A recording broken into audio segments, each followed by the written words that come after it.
Սարդյան մի առիթով նշել էիք, որ եւ ափսոսանք էիք հայտնել, որ երիտասարդները եկող սերունդը այդքան էլ լավ չի ճանաչում հայրենիքի պետության գործում ներդրում ունեցող մեր գործիչներին, ինչ անել, որ իրավիճակ փոխվի այս առումով։ Պիտի անդադ խոսենք իրենց մասին, իրենց անունները պիտի հնչեն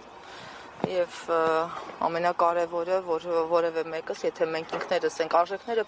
փոխանցողը մենք ենք, այսինքն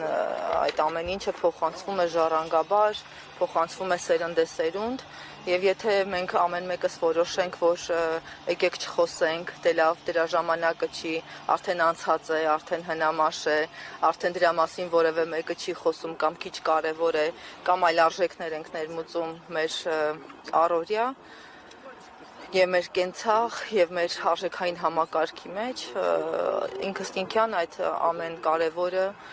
վերանում է, գնում է, բայց մենք պիտի հասկանանք, թե ինչ արժեքներ ենք ուզում թողնել մեր սերունդներին եւ դրանով պայմանավորված պիտի նաեւ այդ արժեքները կրողներին մենք կարողանանք փոխանցել իրական մարդկանց անուններ, իրական գաղափարներ, որոնք կանգնած են նաև ամուր մեր պետության հիմքում, պիտի կանգնած լինեն մեր պետության հիմքում։ Տիկին Նավասարդյան, կառանձնացնեք մի պատգամ, որ հենց այսօրեական է, Աշոտ Նավասարդյանի պատգամ ուղերձ, որը հենց այսօրեական է, այս պահին համար է ասված։ Այ, բազում են, շատ բազում են, անկախության վերաբերյալ, ազգի վերաբերյալ,